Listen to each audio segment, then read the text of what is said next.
ವೀಕ್ಷಕರೇ, 2019 ಜನವರಿಯಲ್ಲಿ ಅಮೆರಿಕದ ಕೌನ್ಸಿಲ್ ಬ್ಲಫ್ನ ಬಳಿ ಇದ್ದ ಲೋವಾ ನಗರದ ಜನ ಆ ಒಂದು ಅನಿರೀಕ್ಷಿತವಾದ ಹಾಗೂ ಅಷ್ಟೇ ಭಯಾನಕವೂ ಆದ ಘಟನೆಯೊಂದಕ್ಕೆ ಸಾಕ್ಷಿಯಾಗ್ತಾರೆ. ಅಲ್ಲಿನ ಲೋವಾದ ನೋ ಫ್ರಿಲ್ ಸೂಪರ್ ಮಾರ್ಕೆಟ್ ಅನ್ನ 2016ರಲ್ಲಿಯೇ ಅಂದ್ರೆ 3 ವರ್ಷಗಳ ಹಿಂದೆಯೇ ಮುಚ್ಚಲಾಗಿತ್ತು. ಈಗ ಅಂದ್ರೆ 2019 ಜನವರಿಯಲ್ಲಿ ಪುನಃ ಅದನ್ನು ತೆರವುಗೊಳಿಸಿ ಪ್ರಾರಂಭಿಸಲು ನಿರ್ಧರಿಸಲಾಯಿತು. ಪುನರುತ್ಥಾನದ ಕೆಲಸಕ್ಕೆ ಕೆಲಸಗಾರರು ಸಜ್ಜಾದರು. ಅವತ್ತು ಜನವರಿ 24ನೇ ತಾರೀಕಿನಂದು ಎಲ್ಲ ದಿನಗಳಂತೆ ಸಹಜವಾಗಿ ಸಿದ್ಧಗೊಂಡು ಕೆಲಸಕ್ಕಿಳಿಯಲು ಮುಂದಾಗಿದ್ದ ಅವರಿಗೆ ಅಂದು ಅಲ್ಲಿ ಎದುರಾಗಲಿರುವ ನಿಗೂಢತೆಯ ಸಣ್ಣ ಸುಳಿಯೂ ಸಹ ಇರಲಿಲ್ಲ.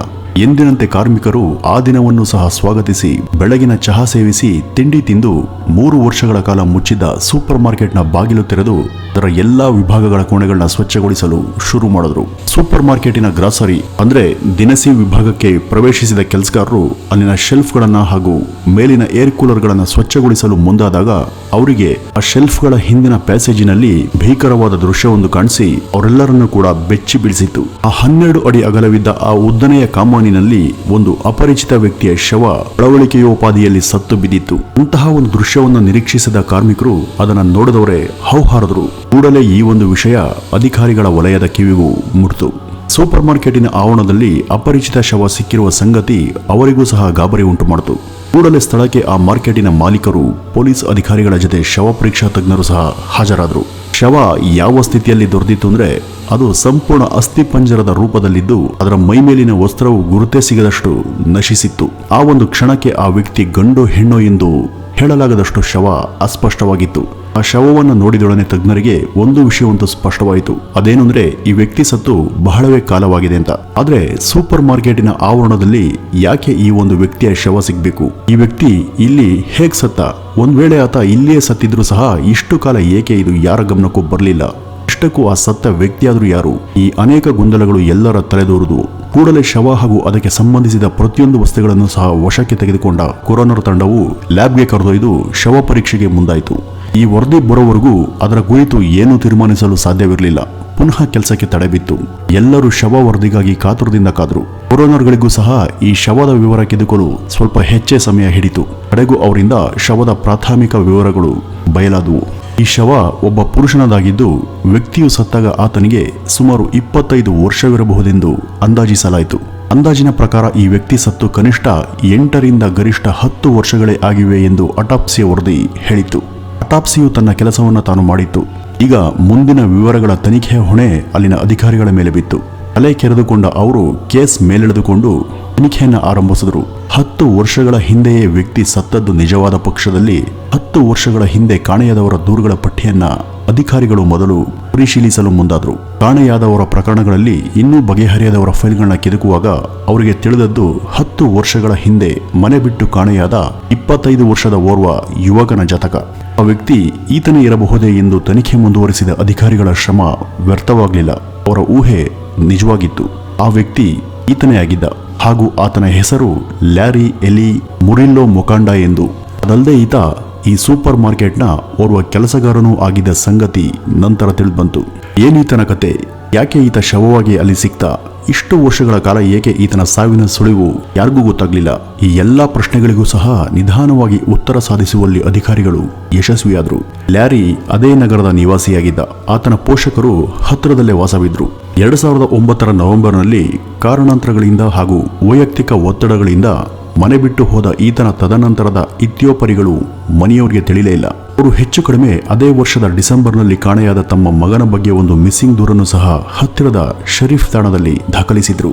ಆತ ಕೊನೆಯದಾಗಿ ನಮಗೆ ಕಂಡದ್ದು 2009 ನವೆಂಬರ್ನ ಚಳಿಗಾಲದ ಒಂದು ರಾತ್ರಿಯಲ್ಲಿ. ಆ ದಿನ ನನಗೆ ನೆನಪಿರುವ ಹಾಗೆ ಒಂದು ಅತಿಯಾದ ಮಂಜು ಸುರಿತಾಯಿತು. ಲ್ಯಾರಿ ಶೂಗಳನ್ನು ಧರಿಸದೆ ಜಾಕೆಟ್ ಅನ್ನು ಸಹ ಧರಿಸದೆ ಮನೆಯಿಂದ ಹೊರಗೋದ. ಹಾಗೆ ಬೇಜಾರು ಮಾಡ್ಕೊಂಡು ಹೋದವನು ಪುನಃ ನಮ್ಗೆಂದು ಕಾಣಿಸ್ಲೇ ಇಲ್ಲ. ಇವು ಲ್ಯಾರಿ ತಾಯಿಯ ನುಡಿಗಳು. ಶವದ ಗುರುತು ಸಿಕ್ಕ ಬಳಿಕ ದೊರೆತ ಮಾಹಿತಿ ಅನ್ವಯ ಅವನ ಪೋಷಕರನ್ನು ಹುಡುಕಿ ಈ ಬಗ್ಗೆ ತಿಳಿಸಿದಾಗ ಆಕೆ ದುಃಖದಿಂದ ಈ ಒಂದು ಮಾತುಗಳನ್ನು ಹೇಳಿದ್ಲು. ಅವನ ಪೋಷಕರ ಪ್ರಕಾರ ಲ್ಯಾರಿ ಬಹಳ ಮೃದು ಸ್ವಭಾವದ ಹಾಗೂ ಸೂಕ್ಷ್ಮ ಮನಸ್ಸಿನ ಯುವಕನಾಗಿದ್ದ. ಆತ ಮನೆಯಿಂದ ಕಾಣೆಯಾಗುವ ಕೆಲವೇ ದಿನಗಳ ಕೆಳಗೆ ಯಾವುದೋ ಕಾರಣದಿಂದ ಖಿನ್ನನಾಗಿದ್ದ. ಆತ ಕೆಲವು ಮೆಡಿಸಿನ್ಗಳನ್ನು ಸಹ ತನ್ನ ಅನಾರೋಗ್ಯದ ಪರಿಣಾಮವಾಗಿ ಸೇವಿಸ್ತಾ ಇದ್ದ. ಅವುಗಳ ಬಳಕೆಯೇ ಆತನನ್ನ ಖಿನ್ನತೆಗೊಡ್ಡಿದೆ ಅಥವಾ ಬೇರೆ ಯಾವುದೇ ಕಾರಣನೋ ನಮಗೊತ್ತಿಲ್ಲ. ಆತ ನಮ್ಮೊಡನೆ ಸರಿಯಾಗಿ ಮಾತು ಕೂಡ ಆಡ್ತಾ ಇರಲಿಲ್ಲ. ಆಹಾರವನ್ನು ಸಹ ಸರಿಯಾಗಿ ಸೇವಿಸ್ತಿರ್ಲಿಲ್ಲ. ಸದಾ ಮೌನಿಯಾಗೇ ಇರ್ತಾ ಇದ್ದ. ನವೆಂಬರ್ನಲ್ಲಿ ಆತ ತನ್ನ ಕಾಲೇಜಿನ ಥ್ಯಾಂಕ್ಸ್ ಗಿವಿಂಗ್ ಕಾರ್ಯಕ್ರಮ ಮುಗಿಸಿ ಬಂದವನೇ ಬಹಳವೇ ಬೇಸರದಲ್ಲಿದ್ದ. ಏನೆಂದು ಕೆದಕಿ ಕೇಳಿದಾಗ ತನ್ನನ್ನು ಯಾರೋ ಹಿಂಬಾಲಿಸಿದ್ದಾರೆ, ನನಗೆ ಏನೇನೋ ಸದ್ದುಗಳು ಕೇಳಿ ಬರ್ತಾ ಇದೆ, ನನಗೆ ಲೋ ಬಿಪಿ ಆಗಿರುವ ಲಕ್ಷಣಗಳು ಬಾಧಿಸ್ತಿವೆ, ಸಕ್ಕರೆ ತಿನ್ನುವ ಬಯಕೆ ಆಗ್ತಾ ಇದೆ, ನನಗೆ ವಿಚಿತ್ರ ಭಯ ಆವರಿಸಿದೆ. ಈ ರೀತಿ ಮುಂತಾಗಿ ಭ್ರಾಂತಿಗೊಳಗಾದವನಂತೆ ಹಾಗೆ ವರ್ತಿಸಲು ಮತ್ತೆ ಮಾತಾಡೋದಕ್ಕೆ ಶುರು ಮಾಡಿದ. ಆ ಬಳಿಕ ಅವನು ಬಹುಶಃ ಈ ಕುರಿತಾಗಿಯೇ ವೈದ್ಯರನ್ನು ಸಹ ಭೇಟಿ ಮಾಡಿರಬೇಕು. ಅವರು ನೀಡಿದ ಔಷಧವನ್ನ ಸೇವಿಸಿದ್ದಿರಬೇಕು. ಈ ಯಾವುದರ ಬಗ್ಗೆಯೂ ನನಗೆ ಸವಿವರ ಸಿಗಲಿಲ್ಲ. ಈಗ ಅದನ್ನ ವಿವರಿಸಲು ಅವನೇ ಜೀವಂತವಾಗಿಲ್ಲ. ಇವಿಷ್ಟು ಅವನ ತಾಯಿಯ ನೋವಿನಳದ ನುಡಿಗಳು. ಇವೆಲ್ಲವನ್ನ ಗಂಭೀರವಾಗಿ ಪರಿಗಣಿಸಿದ ಅಧಿಕಾರಿಗಳು ಈ ಬಗ್ಗೆ ವೈದ್ಯರ ಅಭಿಪ್ರಾಯವನ್ನ ಸಂಗ್ರಹಿಸಿದ್ರು. ಅವನಿಗೆ ಬಹುಶಃ ಅತಿಯಾದ ಗಾಬರಿಯಿಂದಾಗಿ ಭಯ ಹಾಗೂ ಭ್ರಮೆಗಳು ಕಾಡಿವೆ. ಇದು ಸ್ಕಿಜೋಫ್ರೇನಿಯಾದ ಲಕ್ಷಣ.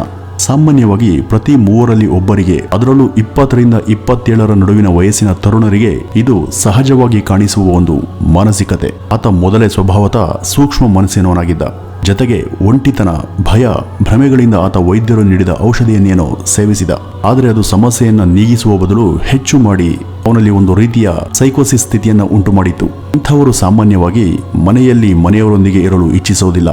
ಹಾಗಾಗಿ ಈತನು ಸಹ ಮನೆ ಬಿಟ್ಟು ಹೊರಟಿದ್ದಾನೆ. ಇದು ವೈದ್ಯರ ಅಭಿಪ್ರಾಯವಾಗಿತ್ತು. ಅವರೇನೋ ಅವರ ಹೇಳಿಕೆಯನ್ನ ನೀಡಿದ್ರು. ಇಲ್ಲಿಯವರೆಗೆ ಈ ಪ್ರಕರಣಕ್ಕೆ ಒಂದು ಹಂತದ ವಿವರಣೆಯನ್ನು ಸಿಕ್ತು.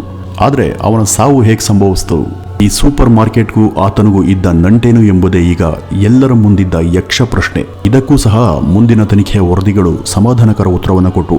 ಲ್ಯಾರಿ ಮನೆ ಬಿಟ್ಟು ಹೊರಟವ ಅದೃಷ್ಟವಶಾತ್ ಆತ್ಮಹತ್ಯೆಗೋ ಅಥವಾ ಬೇರೆ ಯಾವುದೋ ಸಮಾಜಘಾತುಕ ಚಟುವಟಿಕೆಗೆ ಮುಂದಾಗಿರಲಿಲ್ಲ. ಆತ ಸಂಪಾದನೆ ಹಾಗೂ ದುಡಿಮೆಯ ಕಡೆ ಮುಖ ಮಾಡಿದ್ದ. ಕೆಲಸದ ಹುಡುಕಾಟದಲ್ಲಿದ್ದ ಅವನ ಕಣ್ಣಿಗೆ ಕಂಡದ್ದು ಈ ನೋ ಫ್ರಿಲ್ ಸೂಪರ್ ಮಾರ್ಕೆಟ್. ಇಲ್ಲಿ ಕೆಲಸಕ್ಕೆ ಸೇರಿದ ಲ್ಯಾರಿ ಶೆಲ್ಫ್ ಜೋಡಣೆ ಹಾಗೂ ಸರಕುಗಳ ವಿಭಜನೆಯ ಕೆಲಸದಲ್ಲಿ ನಿರತನಾದ.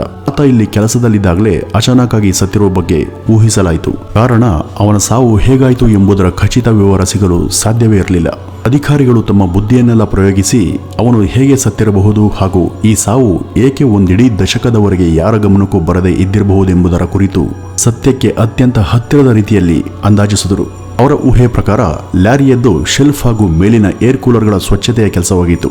2009ರ ಡಿಸೆಂಬರ್ನ ಆ ಒಂದು ದಿನ ಆತ ಎಂದಿನಂತೆ ಈ ಗ್ರಾಸರಿ ವಿಭಾಗಕ್ಕೆ ಕೆಲಸಕ್ಕೆ ಬಂದಿದ್ದಾನೆ. ಶೆಲ್ಫ್ ಜೋಡಿಸಿ ಮೇಲಿನ ಏರ್ ಕೂಲರ್ಗಳನ್ನು ಸ್ವಚ್ಛಗೊಳಿಸಲು ಸಹ ಮುಂದಾಗಿದ್ದಾನೆ. ಅವು 8ರಿಂದ 10 ಅಡಿ ಉದ್ದ ಇರೋದ್ರಿಂದ ಅಲ್ಲಿ ಏಣಿ ಅಥವಾ ಸ್ಟೀಲ್ ಲ್ಯಾಡರ್ ಬಳಸಿ ಹತ್ತಿ ಸ್ವಚ್ಛ ಮಾಡುವುದು ಸಾಮಾನ್ಯ.